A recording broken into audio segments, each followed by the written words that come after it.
Đây là bàn phím Keychron KB,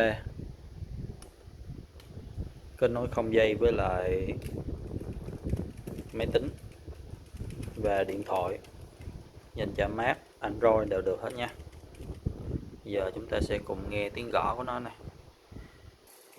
Cái bàn phím này key nó rất là lùng nha, lùng bằng một nửa key này luôn này. Giờ nghe tiếng gõ nha.